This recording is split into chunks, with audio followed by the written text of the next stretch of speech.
Too soon for me to revel in their glory. Back to the earth they start to decay. At least they know that now it's going to be okay. Catching sunlight, catching rain. Hold on to love, let go of the pain. Into the breeze, now they're free. Back to the earth, finality with ease. Like the days go by, nothing can slow the tide. From the roots a rot has set, but the pink little leaves still have no regret.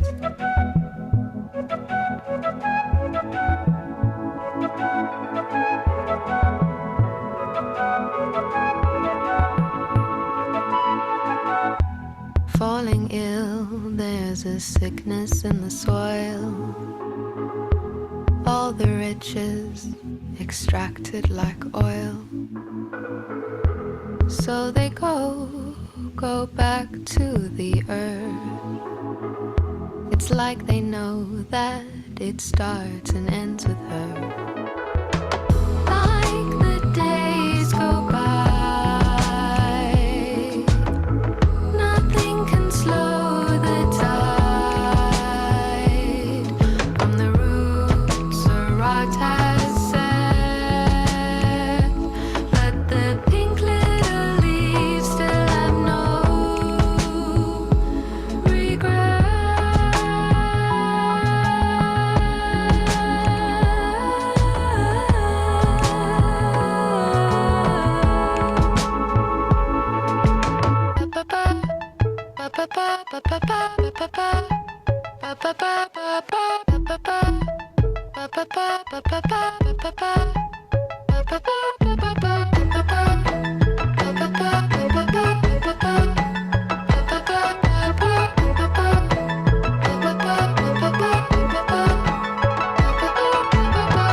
Like the days go by,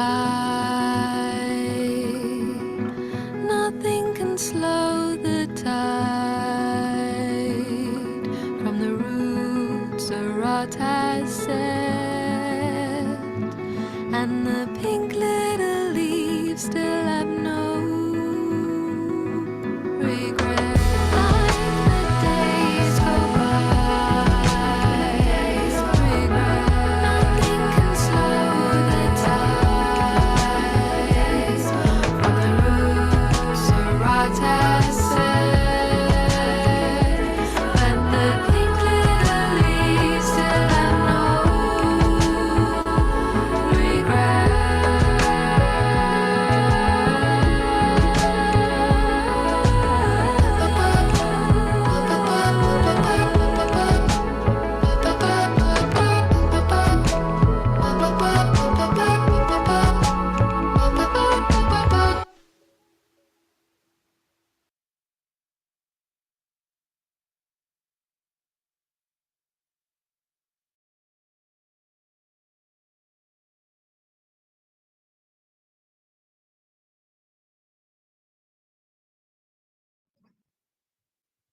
Hello, everybody. Thank you so much for joining us today for our very first dialogue of the year. We're hoping that you are going to be enjoying this.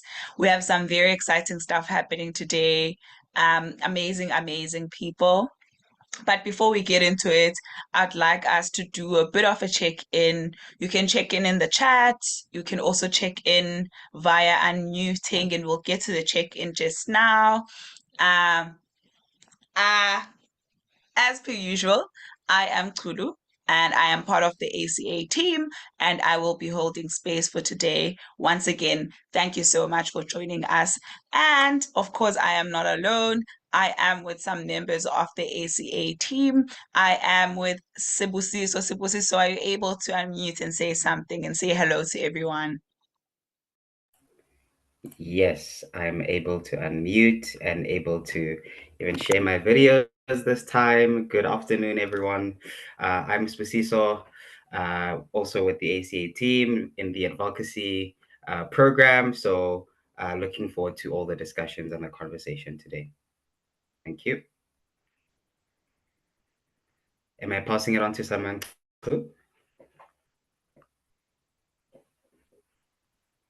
I'm on mute and I'm busy blowing my mouth. Yeah. Thank you so much, Sibs. I am also with Lisa. Lisa, would you like to say something?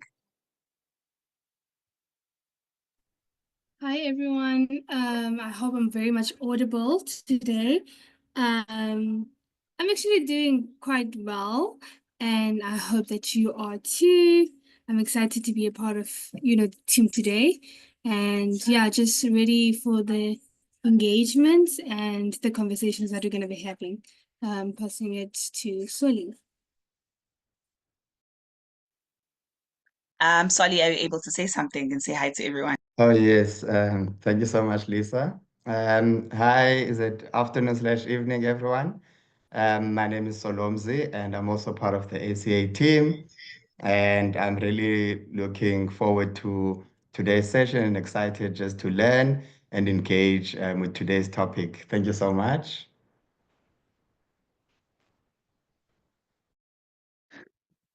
Thank you so much, Solly. I don't know if I am seeing Panashe because it's quite a room full of people. Panashe, if you're with us, are you able to say something and say hi to everyone? Yes, I am here. Hi, everyone. So lovely to be here for the first dialogue of the year.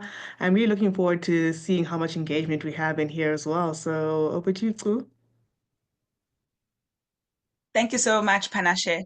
I'm just going to quickly present my screen again. So today, for our very first dialogue, we will be basically, going back to what we discussed a bit and learned about a bit on Monday. And today we will be discussing on alternatives to extractivism for a sustainable and equitable Africa. And in just a moment, I'll be introducing our speakers. But I do want to first give a very quick recap of how things went on Monday. So for the Back to Basics dialogue, no, not dialogue, workshop, sorry. I'm just going to quickly go back to my notes.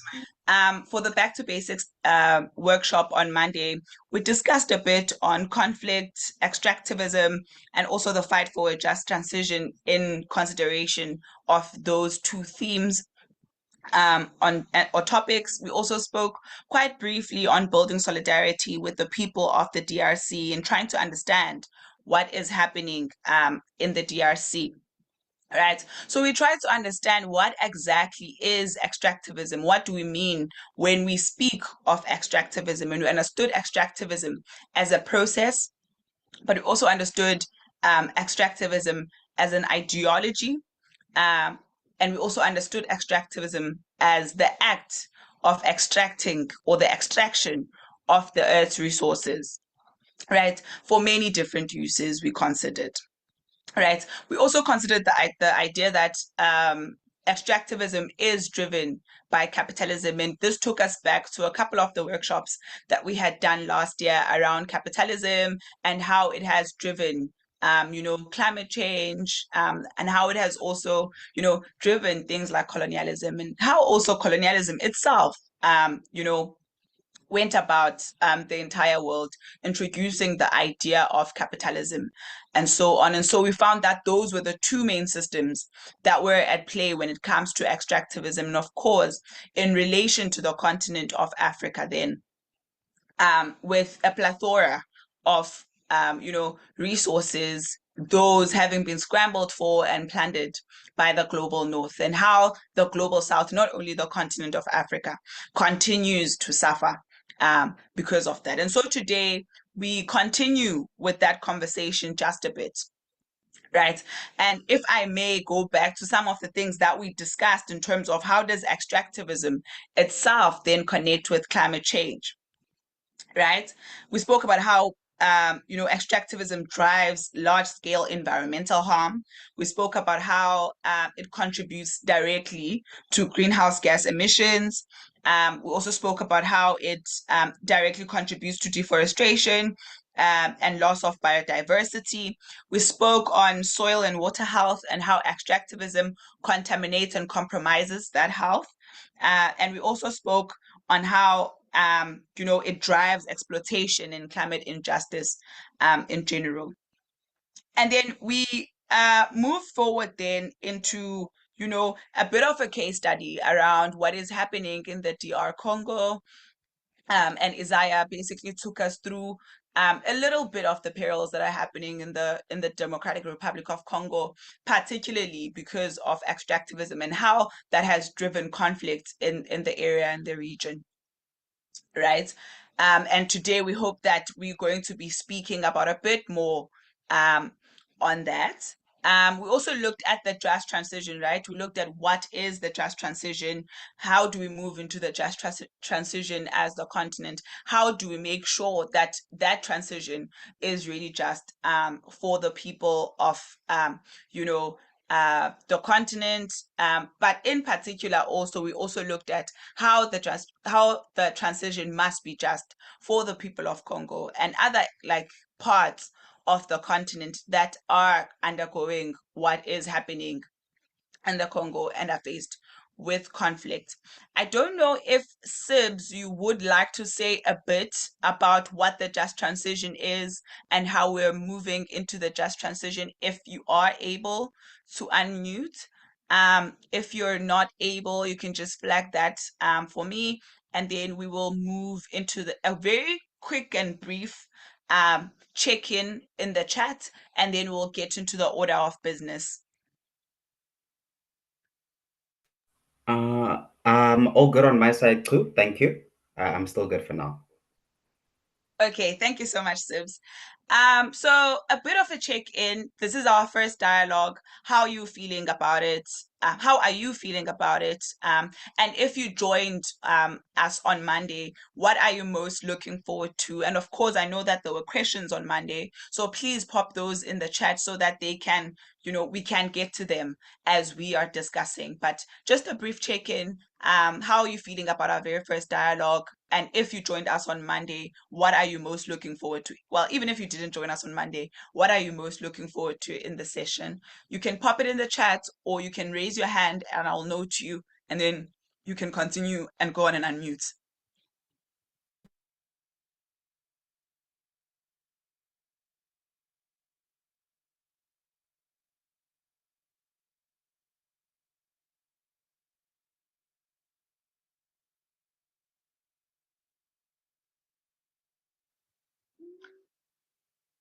Okay, I'm seeing in the chat so long. Okay, we got a hand. Lisejo, you can go ahead and unmute. Good day, how are you? I was not part of the meeting this Monday, but I heard you touched on the DRC issue. I'm just concerned, I'm just interested to hear that what did we finally come to conclude is the reason behind what's happening in DRC? Is it driven by greed for the minerals, or is there something else? Just for curiosity's sake, thanks.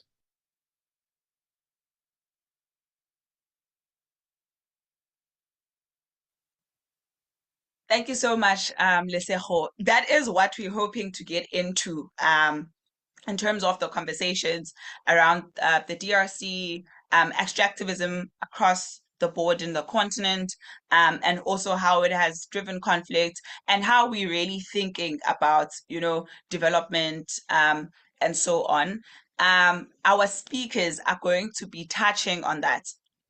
I'm going to very briefly introduce them in just a sec as I conclude the check-in. I am seeing Alex Russo from Kenya saying hi. I'm also seeing Charles saying, hello, everyone. Charles from Kenya here. I am seeing also Peter Aram saying hi from Kenya. I am seeing Thomas from Zambia saying hi. I'm also seeing Sarah from Zambia saying hi. Dominique, also from Zambia, saying hello. I'm also seeing Daniel from Malawi saying hello. And as we go down, I'm seeing Hillary, also from Kenya, saying hi. Esther, also from Kenya, saying hi. We have a lot of people from Kenya. Welcome, welcome, everyone.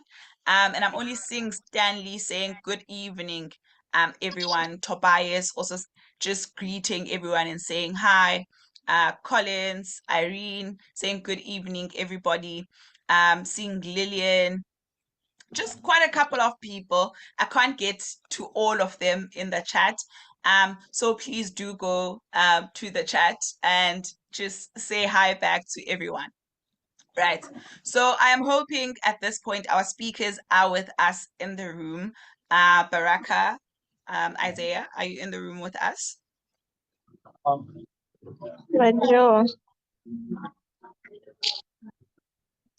Baraka, Isaiah? Baraka will be joining us quite shortly. They're just in transit. But yeah, they will join us in, I think, the next 5 minutes. Okay. I'm seeing also Isaiah saying they're having a bit of network challenges and they will be joining us very shortly. Let me just stop sharing my screen.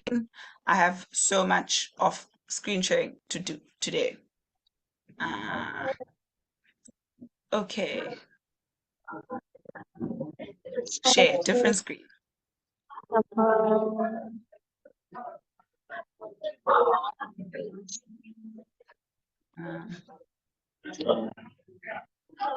Sarah, if you please mute.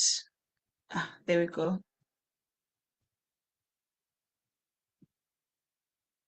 So today, as I said, we will be joined by two amazing people from the African continent who will be helping us look into alternatives to extractivism for a sustainable and equitable Africa. Our first panelist today is going to be Isaiah Mongombe Mombilo, who is a Congolese activist dedicated to societal transformation. Dedicated to societal transformation. He is the founder and chairperson of the Congolese Civil Society of South Africa, as well as the newly elected chairperson of the South African Refugee-Led Network of the Western Cape, abbreviated SARLEN. In the field of project management, Isaiah has established the missing link of Hiroshima and Nagasaki in 2015, a project that reshaped the narrative surrounding the first atomic bomb. Additionally, Isaiah initiated the Efficient Social Cohesion Project in South Africa to combat xenophobic sentiments across the continent. Multiple marches to South Africa's parliament have been organized by Isaiah, advocating for political reforms in the Democratic Republic of the Congo and protesting against ongoing genocide and humanitarian crisis. Isaiah is committed to educating and empowering communities by increasing awareness of South African laws, and other critical information that fosters meaningful integration. And I think quite a number of us in the ACA team have had the pleasure of working with Isaiah during the hashtag I am an African rally that happened last year during Cape Town Climate Week. Isaiah, I saw you joining in. Are you able to say hi to everyone and introduce yourself? Because I believe that there's no one better, to introduce a person than themselves. So would you like to say hi to everyone and introduce yourself, beyond what the slide shows us? Oh, thank you very much. It is a pleasure to be here again. I'm greeting everybody. And then, as they say, my name is Isaiah Mombilo. I'm the chair of the Congolese Society and the South Africa Refugee-Led Network, Western Cape. And then I think you said, thank you very much for being here. Just greeting everybody. Thank you.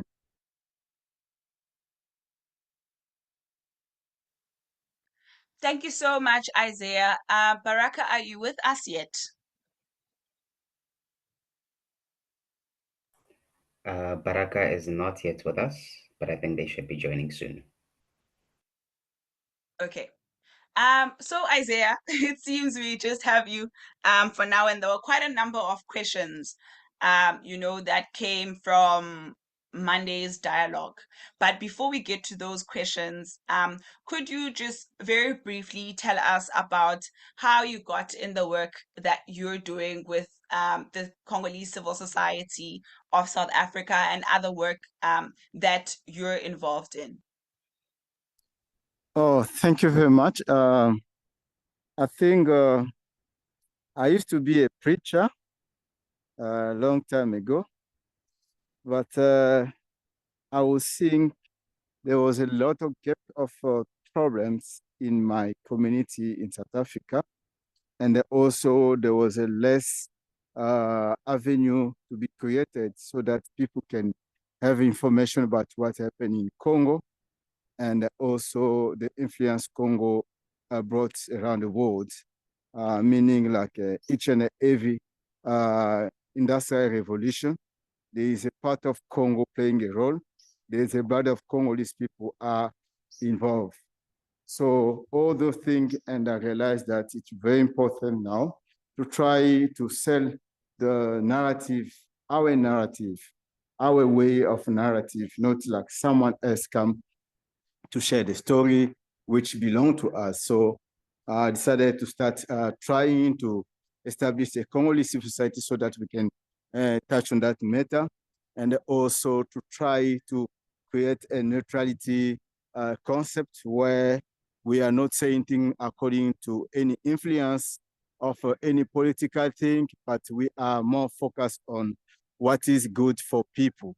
And also, I look at the problem of a social cohesion. I realized that the social cohesion people always do like event or promoting. We always come around when there's xenophobia in South Africa. Then they raise a point and they starting talking so many workshops, and then whenever finish, it's done. And they wait for another one. So we realize that no, there's a proper social cohesion need to be discovered, need to be established permanently, which is linked with our culture and our history in Africa. So that's why now we're starting doing research to find out how are we linked with South Africa so that we can create certain social cohesion in linking with where we come from, the root of our ancestors.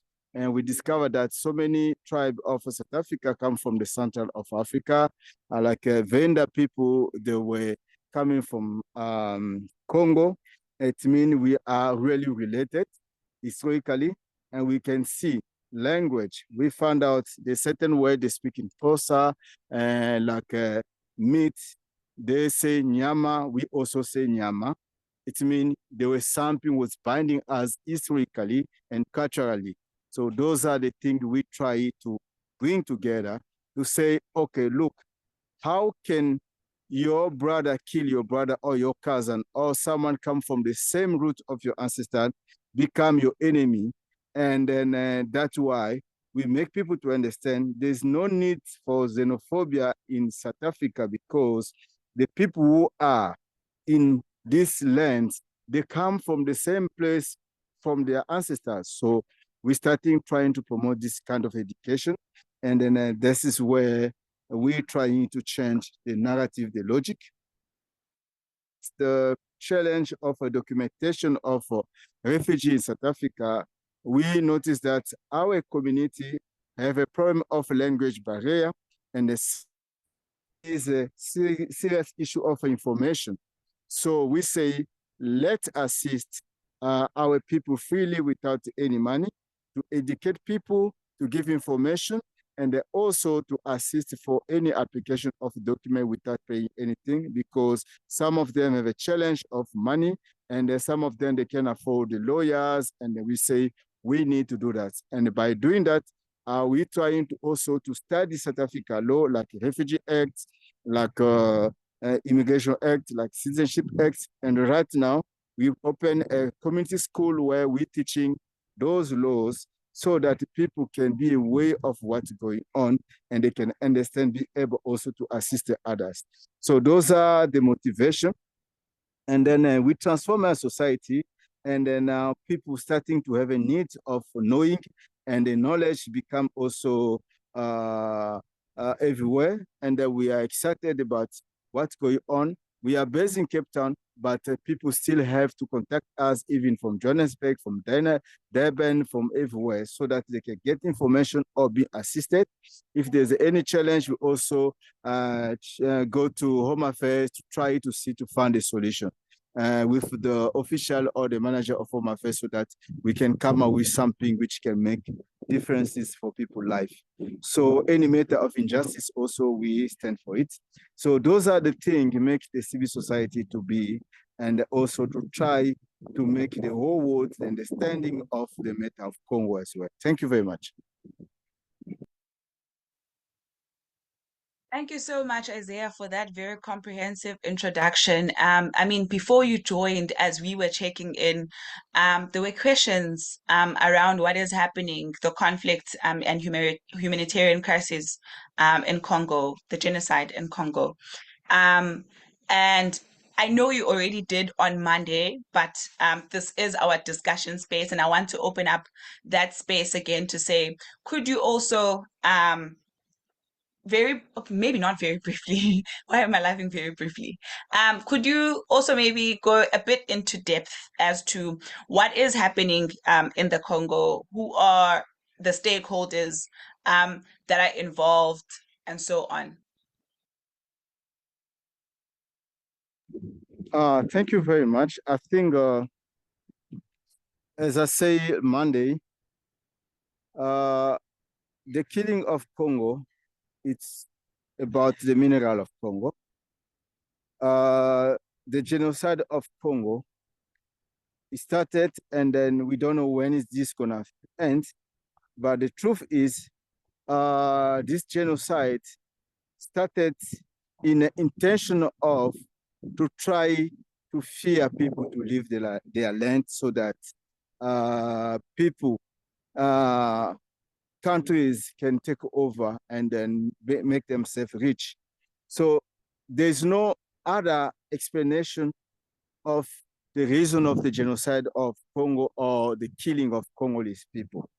And whatever people put as reason, those are the political reasons, so that it can make things easier for those one cannot understand them to understand their agenda, and then you can help them to achieve what they want to achieve.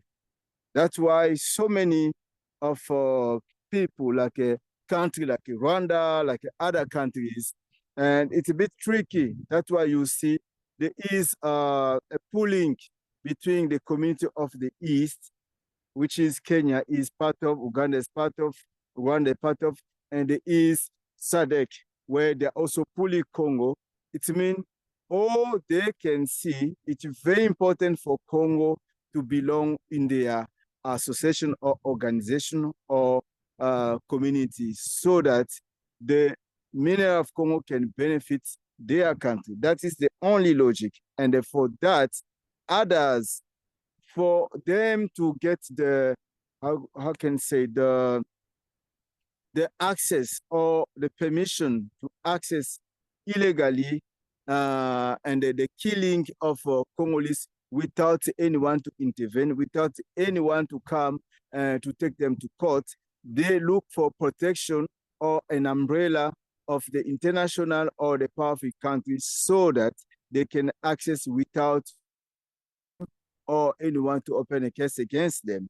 So those are the strategy they look for, and have a negotiation like a Rwanda, a deal with a European Union to supply the Europe with the mineral of Congo. So they don't have the mineral, but they sign a contract in something they don't have. And whatever they, in any way they go, they will get it. The European Union have to protect them. If they get in the way of killing the masses of people, or destabilizing the the politics of Congo, they can be protected. No one can have a say. That's why you see, even when they killed the Laurent Desire Kabila, there's nothing, no one say anything, nothing happened, no one sue anyone, no one come to intervene or any case, and whatever court case being opened, whoever tried, they try to eliminate them. So those are the reality of Congo, meaning the reason of the killing is about the mineral. But the other reason they put up front so that people can buy that is there is a minority of Hutu people who are not being accepted in the land of Congo. That is not something makes sense, but they use that and they put that up front so that people can see, oh, this is the problem. But the Congolese people, why they are doing so?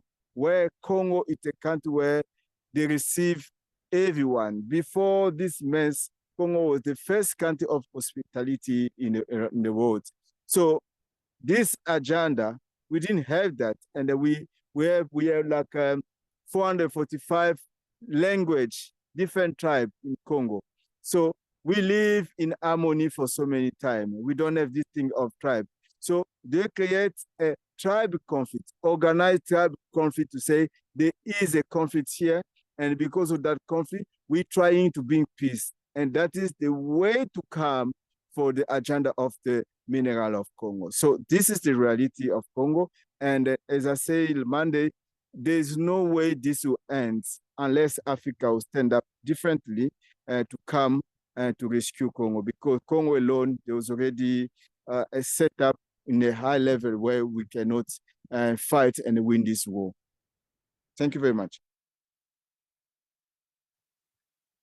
Thank you so much, Isaiah. I mean, that makes the connections between, the resources of the continent, not only Congo, because I believe that, many parts of the continent go through the same thing when it comes to their resources and the scramble for their resources. And we've seen it happen historically, during the period of colonization, where we're colonized and Africa is basically made a pie, all for our resources and all for economic gain and so on. And that still continues contemporarily right now, where countries are being exploited for their resources. And you see, the worst of the scenarios unfolding, in regions like the Congo. And so when I'm seeing Lesejo's hand, and I'm assuming that it is pertaining to a question around the Congo, you can unmute Lesejo and pose your question. Hi, Mr. Isaiah. Nice meeting you. I just wanted to find out, because now I'm interested to hear, because this is about minerals. Obviously, it's the Europeans that are interested in these minerals, but I wanted to check with you, are they providing humanitarian assistance in Congo, these European countries? Are they really helping? Because I would also like to believe that they are probably the ones also funding the war with guns and so forth. Just want to check, is there humanitarian help coming from them? And I also want to check whether this US aid funding that is being also blocked, was it helping, or is it also affecting the humanitarian on the ground? Because now I'm concerned about the lives of the people on the ground. There's things we see on TV, but it's better to get the real situation with somebody who comes from them. Thank you. Thank you very much. I really appreciate. First, just wanted to highlight the issue of Congo. It involves the military weapon company business, and also connect with a humanitarian system. It means there, and we come to cover the mess. So other system is to create the mess, other one is to fix the mess. The killing it's happening, but we always have a question. Is that the same people supply weapons are connected with the same people who are providing humanitarian assistance? Now, since this war started in the East, there was a dead body everywhere. There was plenty of people in the hospital wounded without to be assisted. So we didn't see really a visible participation of a humanitarian assistance there. You still have a challenge, and there's no much strong visibility on that case. And also the aspect of US aid, the way Trump decides in certain country or to stop that fund, it's really also affecting Congo. And we don't know how things can come out in the way of a solution of this matter. Because the challenge also was they tried to bring some humanitarian assistance, but there were no access in the zone, which was really in a killing. So it is a challenge, it's a serious challenge. And we don't know how can we solve this, because even the rebel now, they are killing people in Goma, they are killing families. They took in Bukavu, they took some police and soldiers, they take them back to Goma. We don't know what they're gonna do, and they are killing really young people. Whoever worked before in government or whatever, they are really killing them, yeah, without mercy. Besides the one they killed, but now they are killing also the population, whoever come in their way. So this is the challenge and the reality happening there.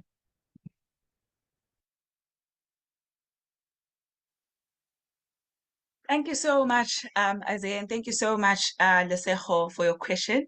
Comrade Isaiah, we're going to give you a bit of a break because our other speaker just joined us. So you can grab some water maybe. Comrade Baraka, I'm hoping that you're able to hear me properly and that you're also able to unmute as we move along. Yes, you are in the right room. I don't want you to be surprised and be like, what are these people talking about? So you are in the right room. Comrade Baraka Lenga is a young climate activist, scientist, and livelihood expert and committed climate activist based in Tanzania. He is currently working as a representative of Green Faith International Tanzania chapter. Baraka is also a striker with Fridays for Future Tanzania, which involves asking business leaders and politicians to act urgently against climate change. Baraka is currently running a campaign against the East Africa Crude Oil Pipeline, or EACOP, and all fossil fuel investment all over the world. Comrade Baraka, would you like to say hi to everyone and maybe tell us about how you got involved in the work that you're involved in? Hello, everyone. Are you guys able to hear me? Can you hear me? Yes, I can hear you clearly. Okay. Thank you.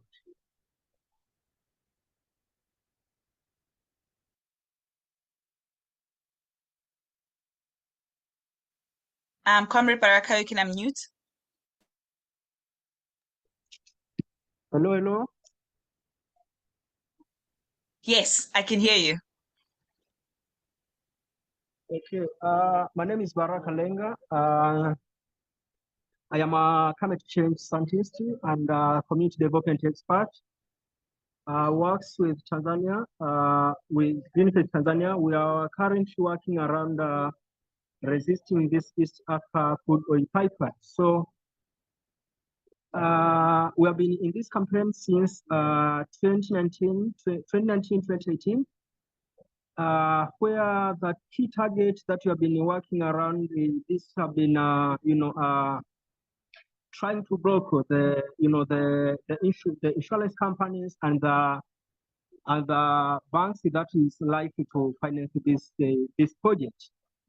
So far, with other colleagues, we are working within the Stop People Coalition. This is a global movement where we have about about 50 organization members working around Stop EACOP. So we have members in Europe, we have members in America, we have members in South Africa, West Africa, East Africa.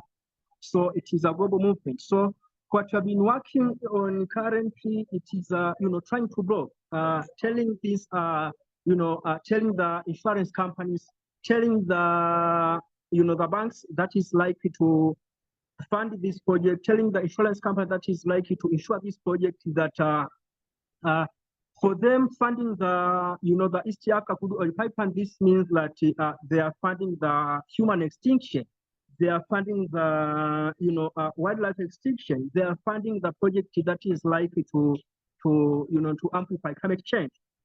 So, but also these projects have been associated in a number of ways with human rights violations. So these are the issues we have been documenting. These are the issues we have been telling the the funders who are going to fund this project.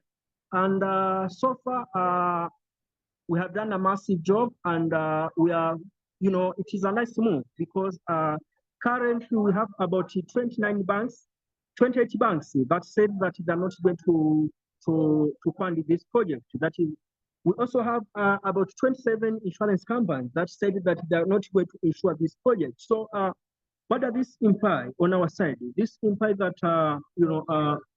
we are winning. We are winning this this battle in a way that Total Energies, Tanzania Petroleum Development Company, and the Ugandan Oil Company, or Oil Corporation Company, they all depend on a loan. They don't have they don't have money to invest in such a project. So they are likely to go and borrow money somewhere. So for us, we really tried to engage them previously. This was at the RST stage of this project. So, and we found that they are not committed. They are not committed on the issues pertaining to just transition and the climate justice. So we immediately found that there is something that we could do. So, and the thing that we found that we could do was that we don't have a climate code. We don't have the code that here the issues pertaining to just transition. So what we did upon that, the only way we can do is that we need to blog. We need to also tell the community what is going on. You will all agree with me that most of our people, most of the local communities members doesn't understand, the issues of climate science, the issues of science of climate, the issue. So and these politicians are taking this, for granted. They are taking, they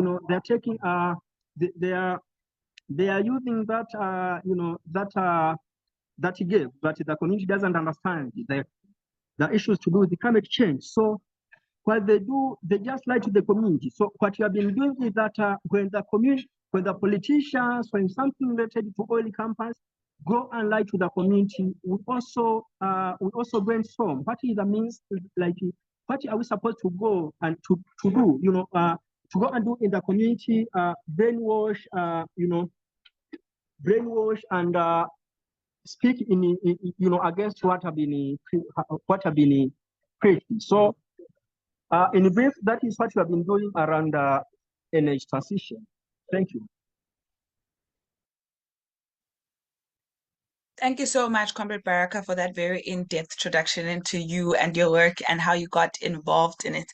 I'm just now realizing that maybe some people within the room may not know what the East Africa Crude Oil Pipeline is. And could you please briefly explain what EACOP is? And in explaining that, also maybe briefly take us through how do you understand the historical and also contemporary exploitation of Africa's resources, and what have its most significant impacts on the continent been? Okay, thank you. So in a brief, the East Africa Crude Oil Pipeline, as we say it, EACOP in short term, this is the longest heated crude oil pipeline in the world.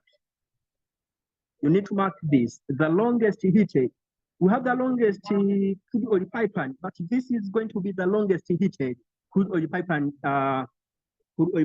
in the world. That will, if it is going to be there, it will traverse around 1,443 kilometers from the western Uganda, that is Hoima, and come along to the port of Tanzania, that is the port of Indian Ocean in Tanzania. So this is a pipeline. This is a pipeline which is associated with a number of issues. Firstly, it is the issues to do with climate change. As we all understand that crude oil plays a crucial role in amplifying climate change. So this pipeline itself is going to emit 34.3 million tons of carbon dioxide per year. This will be in a period of 20 years. So you can do the mathematics. 34.3 million tons of the carbon dioxide times 20. So you will understand that it is going to emit more than 600 million tons of carbon dioxide within a period of 20 years. So 600 million tons of carbon dioxide, that is 10 times than what is Tanzania and Uganda combined, emits currently. So we are in an era where we are fighting against climate change, and our countries, Tanzania and Uganda, have signed the Paris Agreement, and they are obligated to submit their national determining contribution. Tanzania, particularly, we are in our national determining contribution. We said that we are about to reduce 20% of our emission, and this pipeline is going to multiply our emission 10 times. So you can see in that angle of climate change. But also, why are we fighting against this? It is the issues to do with the exploitation of African resources. Within this pipeline, you find that 62% of the share belongs to TotalEnergies. This is a Western company. This belongs to Western. So 62% of the profit will be taken by TotalEnergies. This means that 62% of the profit of this pipeline is going to be to benefit Western people. So this, in other way, we can say that this is not even neo-colonialism. It is a colonialism itself. Taking the African resources, bringing that into Europe, and then after the refinery, the oil will be taken to Africa, where we shall be supposed to buy that oil at a higher price than the Western people. So this is exploitation. This is a colonialism of its kind. But Tanzania and Uganda, they'll be taking 30% of the profit, and 80% will be taken by Chinese. So you can see, our people are going to suffer at the edge of climate crisis. Our land have been taken because of this pipeline. Our people have been displaced. We are going to face water shortage because this pipeline is going to affect about 200 water sources. These are the issues to do with the rivers. These are the issues to do with the ocean. These are the issues to do with the lake, particularly along Lake Victoria. Lake Victoria supports the lives of more than 40 million people in Tanzania, Kenya, Uganda, Sudan, Ethiopia. More than 40 million people depends on Lake Victoria for their survival. And then we are likely to experience oil spills because 1/3 of this pipeline is in Uganda will cut across Lake Victoria. So, and then we don't have the clear mitigation measures. We haven't seen what are the clear mitigation measures. How are we going to mitigate? How are we going to mitigate the anticipated impacts? But also we have seen, there are some impacts that we are living with. We have seen that there is no clear mitigation measures. People are suffering. For example, in Uganda, we are experiencing human wildlife conflict. People are dying because of elephants are killing people around along Murchison Falls National Park. So these are the issues we are concerned much about. So you can say like it is exploitation, it is colonialism, because these people doesn't care about our future. These people doesn't care even about our existence. Thank you. Thank you so much, Baraka. And I want to pose the next question to the two of you, and maybe Comrade Isaiah can go first. And I am interested to know, in your experience and maybe your expertise, how do you think African communities or communities generally that are most affected by resource extraction can be meaningfully included and also can take charge and be at the forefront of the decision making, in the decision making processes that are related to their resources and also the just transition. Comrade Isaiah, you can go first, and then Comrade Baraka can go after you.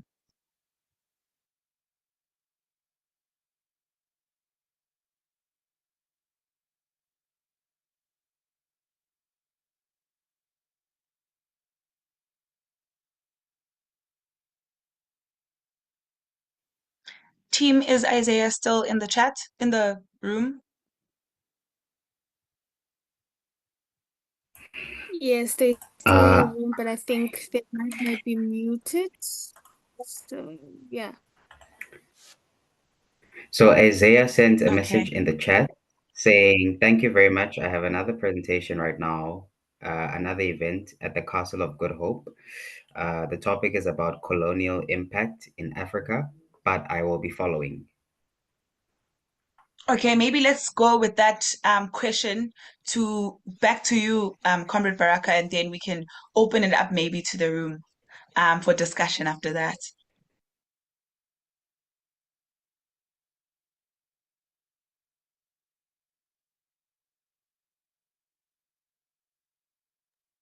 Could you please clarify the question?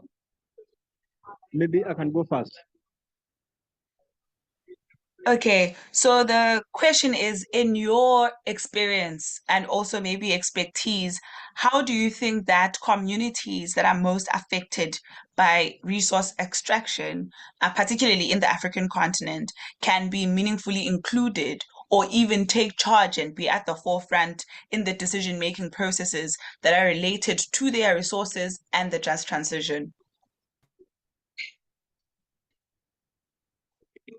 Thank you very much. That is a very crucial aspect. Having the most affected community in the front line. This is something I would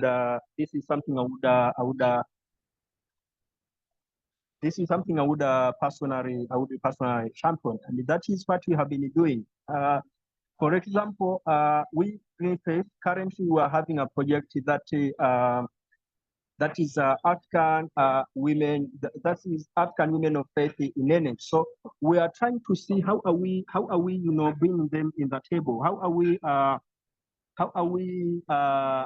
empowering them to take the front line into this fight? Because sometimes the struggle have been championed by the people who are not directly affected, but that doesn't mean they're not affected. Sometimes you cannot be directly affected, but that doesn't mean you are not affected. When it comes to climate change, we are all affected. It doesn't matter how are we going to be affected. So Green Faith Tanzania, what is currently working on is we are trying to empower, the grassroots community on the issues, on the policy issues. We are also empowering them to understand what is their rights, so that when they take the lead into this fight, and the global community will be aware that the frontline community is taking the lead, in the fight against exploitation. But also, that was another aspect. I would say that it is important for the grassroots community to take a lead in a way that I'm trying to recall one proverb that say, united united we stand, alone we fall. So when we are united with the frontline community, we are united with the directly impacted community, this means that we are going to win this battle. Thank you.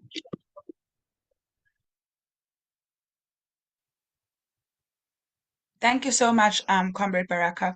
And maybe let's open it up to the room. Sibs, are you able to see any questions in the chat if they have been posed? If you yourself or team has questions, you can currently post those questions. And also to everyone in the room, if there are any questions or comments, please feel free to raise your hand and I'll note you and you can unmute and say your comment or question. Yeah, thank you, Ku. So I'm just keeping notes of the chat. We don't have any questions yet. If there are questions, as Ku said, please keep those coming. Feel free to raise your hand as well if you want to ask a question via the mic. So I think my question is just around partnerships. So Isaiah, as well as yourself, Baraka, have really touched on, the role of partnerships. And I see there's a hand. I'll pass it on to Simon after this. The role of partnerships in building solidarity, right? I've been following the EACOP quite closely, and you guys have been doing amazing work for, quite a few years now. So just, asking like what the role of partnerships in Tanzania, in East Africa, but also stronger alliances and partnerships between African countries in order to promote justice and, an equitable global order. So that's a question from me, and I see we already have a lot of hands. So shall we do a round of questions? Maybe let's take two more questions, and then we can throw it back to Baraka. So I see in Perfect. the participants list we have Lerato, who has their hand up. Lerato, please feel free to go. Evening, everyone. Am I audible? You are perfectly audible. Okay, awesome. Not really a question per se, but I think, I don't know, maybe like a food for thought. But if it does have an answer, then great.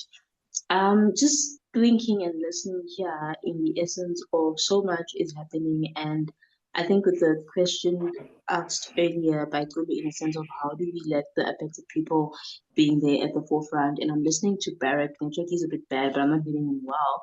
But my suggestion or my little piece is that it's amazing how this issue is global, it's national, it's huge, it's affecting each and every person that is a human being. And we see organizations that are popping up like popcorns fighting one thing, and just mentioning the thing of partnership, but we still see a lot of silo working within the climate and even within the activism space. And it breaks one's heart because we're saying we're fighting for this or against this, but we are still so much in separate directions. And I think this is where now propaganda or even politicians then come in and create bigger confusion or have a bad influence. So is there no way that maybe perhaps similar to EACOP, whereby it becomes like mandatory that countries or organizations or departments or entities or whatever it is, but on a larger scale, commit to something, and once they commit to something, there is like an accountability. I don't want to really say forum, but some way of saying that, okay, ECOP 100 is coming, or whichever ECOP will come to say, okay, if things are not done that were supposed to be done in ECOP 99, then ECOP 100 will have to first deal with those things, and all countries that have signed that pledge or have committed to that, if they do not fulfill or play their part, then by default, they have to contribute to climate finance. So saying maybe they will charge a certain fee or something. And then also in the midst of the beautiful work that ACA is doing, is there no way that they could also perhaps maybe even have a very hardcore like communications or marketing or public relations I don't want to say committee, but something on a very large national scale that only focuses on spreading awareness. It hurts my heart to say that, to remember how when we were in primary, climate change was a norm, like in a sense of knowing what's happening, like knowing the definition, knowing the effects. It was in our textbooks, curriculum, there was campaigns, initiatives, like everybody knew about it, right? And now you're talking about it, and people are not even aware of the dangers fossil fuel does. They're not even aware of EACOP or pledges that are made. And the few that is aware of EACOP, it's a thing of, okay, when it's about to happen, okay, people that are going and all of that. And then there's a big hype around it for that week or that month. But once it's done and dusted, nobody even mentions it, you know? So I don't know if that could really be a food for thought to people to say, how do we then take this to a larger scale?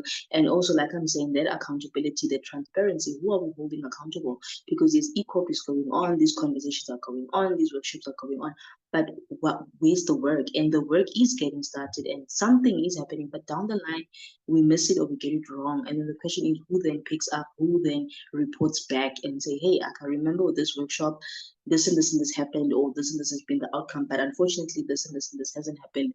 Please tell your people, or let's mobilize again. But like I'm saying, in that larger scale. And yeah, maybe there might be some movement. Thanks.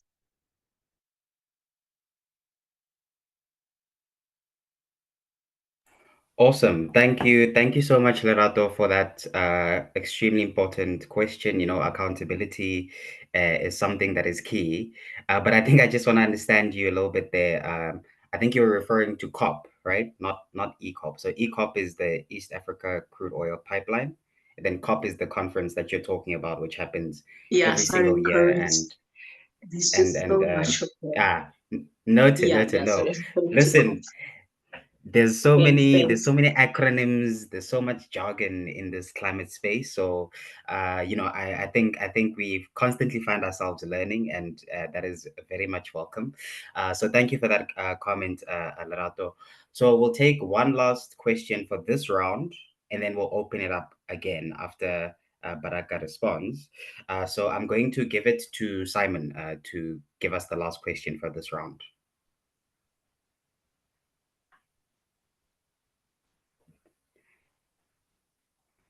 Simon Satiele, you have the floor.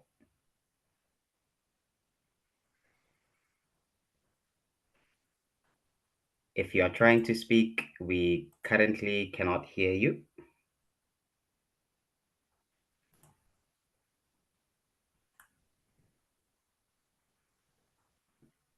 Okay, I think Simon doesn't have a question anymore.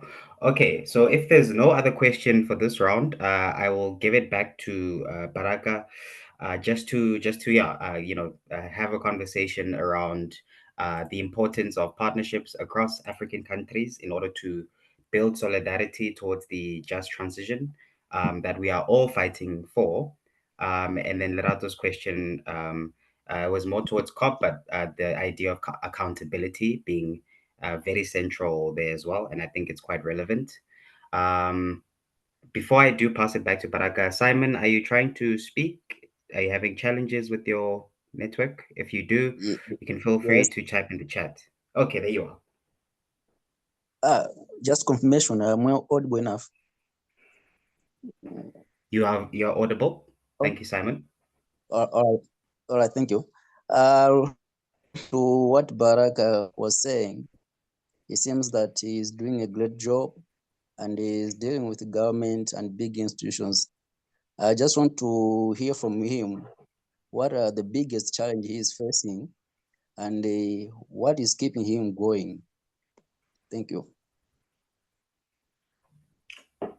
Awesome.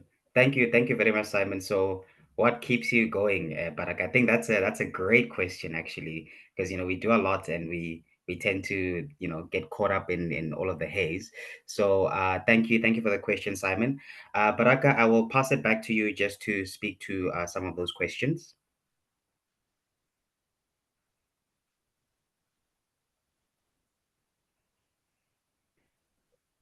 Okay.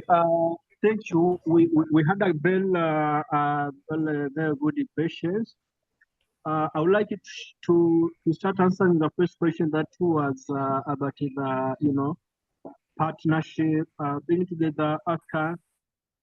I think that is very cool in a way that there is no way we can win this fight if we are not united, if we are not together, if we don't have a clear a one clear vision, a one mission, but also one struggle. I think this is I would like to follow with what Mahatma Gandhi said, was that when they came for socialists, I didn't speak because I was not a socialist.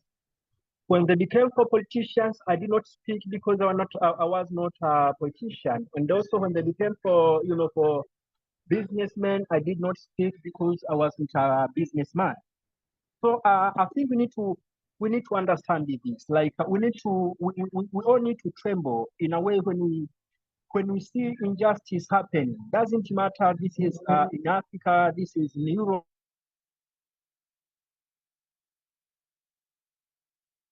This is in America. So, but we are having the same challenge. We are also having the same solution. So, I think we need to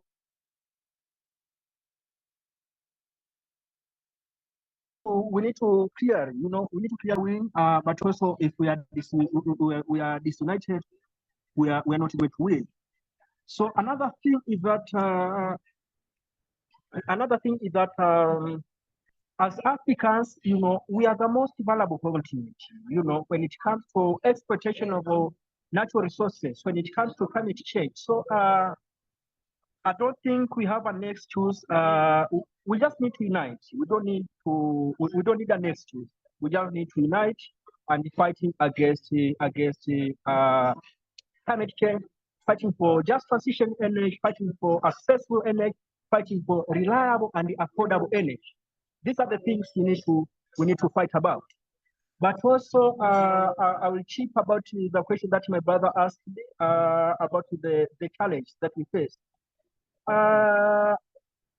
It is clear and understand that we are fighting against the government. So the government, the soldiers are under the government. The policemen are under the government. So the government control everything in the African context. So with that regard, you can understand what are we going through. For example, in Uganda and Tanzania, for us working around the stop people, we have been facing the intimidations. We have been threatened. Personally, I've been arrested 3 times by speaking against this iPad. But the good question was that what keeps me going? I have a number of things that keeps me going, but I think a very strong one is that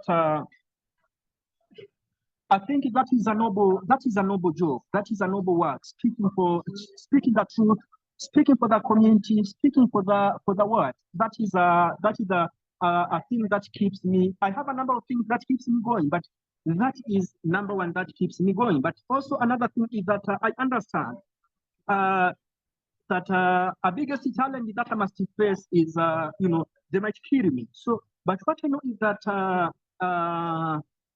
even if I become a coward, I will die. Even if I not become a coward, I will die. So I better become a brave man and die. I think the good thing for me is that I need to die. I don't need to die, kneeling down for the devil. I don't need to die kneeling down for the colonialists. I don't need to die kneeling down for the people, the natural resources. I need to die standing and say, I need to die standing and speaking for the truth. I don't need to die as a coward man. Thank you. Thank you so much. Go for it, Coop. Sorry, Simpson. Thank you, Simpson. And thank you so much, Baraka. And I think we are, at a quarter to the hour. And as we try and wrap up the conversation, I want to bring it to the question of development, because often the extraction of our resources that happens through projects like the East Africa Crude Oil Pipeline, what is happening in the Congo, oftentimes they all happen in the name of development, right? The companies and the global north come and say, but like, this is for development. We are trying to become better as humanity. We are trying to get to a better place in terms of whether it be vehicles, our urban cities, and all of that, right? And this brings me to my question in terms of how do we, or how must we, as African youth, envision development in making sure that it does not come at the expense of the, over extraction of our resources, and also at the same time does not come at the expense of our environment and our lives as people. So how do we envision or define development moving forward and make sure that that development builds onto, a more equitable future, particularly for young Africans?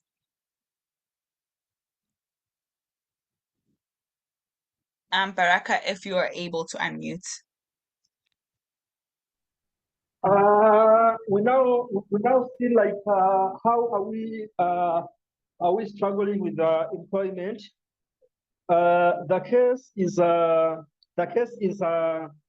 very significant in Africa. So I think we need to define development in a way that how are we going, how are we accommodating the big number of the youth who are energetic, who are willing to contribute to something to the development of our economy. But also, I think we need to define development in a way that as the UN defined sustainable development. So, how are we ensuring that the natural resources are still there? That they benefiting the future generation. They be there to benefit. Like we don't need to think about ourselves. We don't need to think about our stomach. We just need to think about the context of our environment. We all need the environment. There is no way we can sustain. There is no way we can survive. Excuse me, Baraka. Hello. Something seems to be muffling your mic.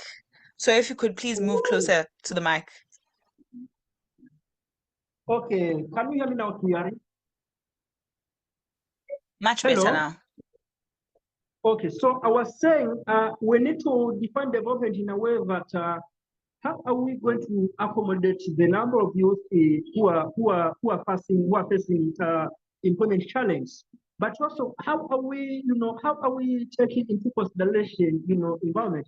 How are we taking into consideration the future generation? We don't need to just think about ourselves. I think I can pose a question. If our parents, if our grandparents, if our ancestors were about to think for themselves, were we going to be there?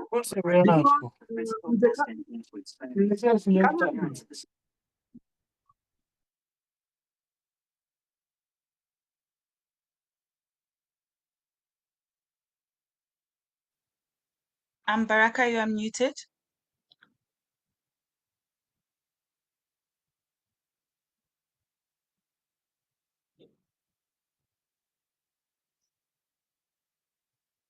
Comrade Baraka, I do just want to note, everyone in the space, please do keep your mic muted until it is your turn to speak. That is very easy on the bandwidth, and it also makes us be able to clearly hear the speaker as they share with us. Baraka?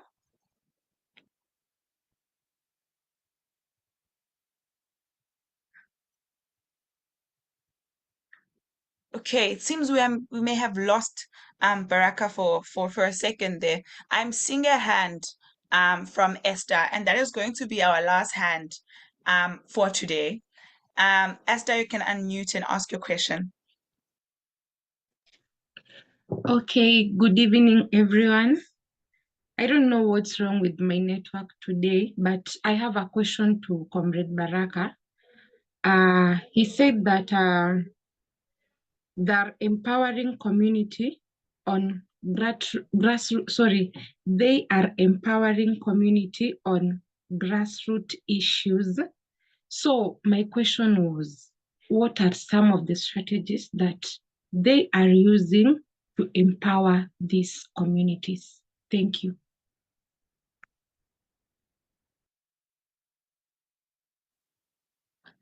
Thank you so much, Esther. Baraka, are you able to unmute now? Can you hear me now? Yes, we can. Okay, thank you very much. I think I was still answering the first question. That was how do you define development in the context, of we young Africans? Yes, you can To finish your say thoughts that, on that and then attend to Esther's question. okay, thank you. So for me, I define it in a way that we had our ancestors, we had our grandfathers, we had our grandmothers, our mothers, and our fathers. They were also passionate about development, but they didn't, they had in mind about the future generation. If they're about to consider themselves, if they're about to consider their stomachs, I don't think that would have been there. If they're exploiting the natural resources, like there is no tomorrow, like there is no the next year, it was going to be very hectic. So I think we need to define development in a way that, we consider the future generation. We also consider the next minute. We also need to consider like, we just need to consider the future. So that's what I would define about development. So, but also about the question that was asked by Esther, for us, what we are doing, we are mobilizing. So after mobilizing, we bring them together, we engage them in a way that, in a very layman language, in a language that someone who never went to school can understand. So that is what we have been doing. But with the green face, what we have been doing in those regions where the East Africa Crude Oil Pipeline will cut across, we have created the groups of which we call them circles. So within a group, we have someone whom we call a circle reader. So a circle reader, sometimes we understand that we don't have the capacity to empower everyone in the community. So we train the circle leaders as a trainer of trainees. So the circle leaders, after being trained, they go back to their village, they go back to their towns, and they teach their people. So that is the thing we have been doing, and we also learned that from these oil companies. What he's totally also trying to do is that they are trying to to mock people, bring them together, and then keep spreading their gospel, what they believe on. So that is what we have also been doing. But also another thing that we have been using is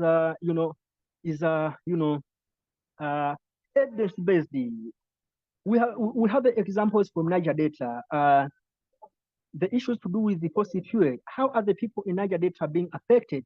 We also have the examples from from all over the world. So we try to use the evidence-based during our sessions, but also we also utilize the power of social media platforms. So we use social media platforms to to reach out to those young people who are likely to have the privilege of having the social media platforms. So we preach our gospel there, we say what we believe on, and sometimes these people are coming there asking the questions. We explain to them in a way that we are sure they really understand. So, and in most of the cases, people are understanding what we are preaching. Thank you. Thank you so much, Comrade Baraka, for such, a very comprehensive dialogue into your work with EACOP, but also with looking at, sustainable ways of envisioning our development, but also looking at extractivism and also how it is impacting us as a continent. And before we move from this section, is there anything in the chat? Yes, we have some buzz going on in the chat. So Eric Kamabu is saying how to limit extractivism in Eastern DRC, while the very votes of climate defenders during this period of crisis seems to have had restrictions. M23s don't want us to even talk about activism. The cohesion between African communities is at a low speed, especially in the region of large, from Eric. So just a concern from Eric around some expression of frustration, which I think we are all holding space for, and are deeply empathizing with Eric. And yeah, passing it back to you, Clue. Thank you so much for that, Sib. And just once again, thank you so much, Comrade Baraka, for joining us today and being part of our conversation. And another big thank you to Comrade Isaiah for joining us today and being part of the conversation once again. The dialogue that we're having today and the workshop that we had on Monday are going to be uploaded on our YouTube at African Climate Alliance. You can find us on YouTube, but just punch in African Climate Alliance. You can find our YouTube channel there. And alongside these videos of this dialogue and Monday's workshop, you can also find other dialogues we've had, and you can also find other workshops we've had, and more multimedia ACA resources on YouTube.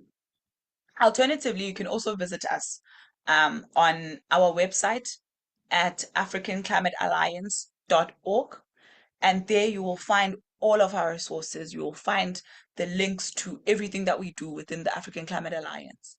And if you have any questions about our education programs and things like that, you can email us at education@africanclimatealliance.org. But if you have questions that are general inquiries about the African Climate Alliance, you can email us at team@africanclimatealliance.org. In the chat, you will see that we have dropped a feedback form. So a little differently, we are doing things this time. So you will fill in the feedback form, and when you submit the feedback form, you will be redirected to the data form. So you have to make sure that you fill in the feedback form, basically about how this dialogue has gone for you, what you are taking away from the dialogue, what you would want to be done more with the dialogues, and so on. Give us that feedback. And when you submit that feedback, when you click on submit, literally, Google will redirect you to another page, and that page will open up the data form.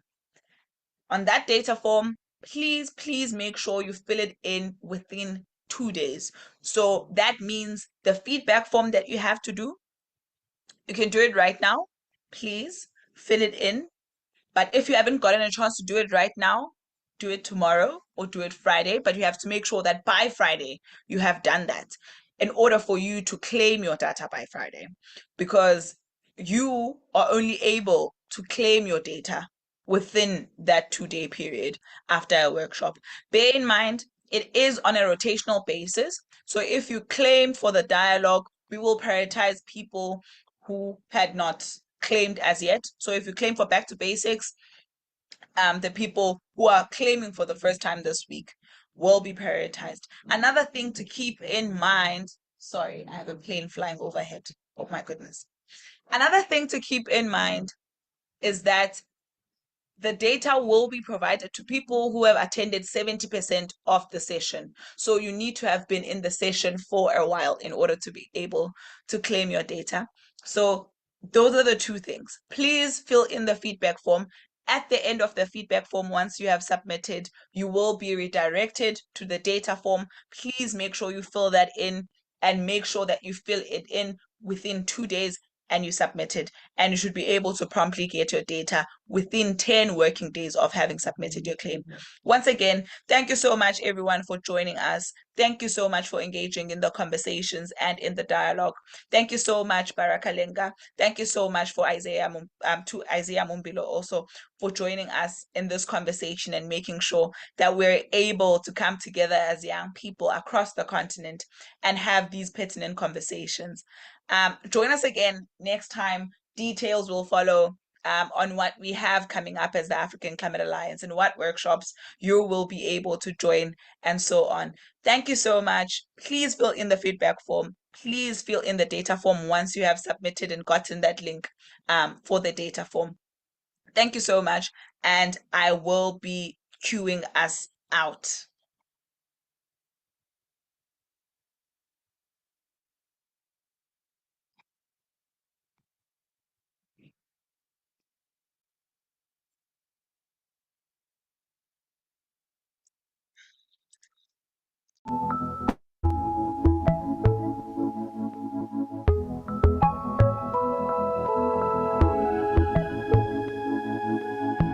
Pink little leaves falling from the trees. Too soon for me to revel in their glory. Back to the earth they start to decay. At least they know that now it's going to be okay. Catching sunlight, catching rain. Hold on to love, let go of the pain. Into the breeze.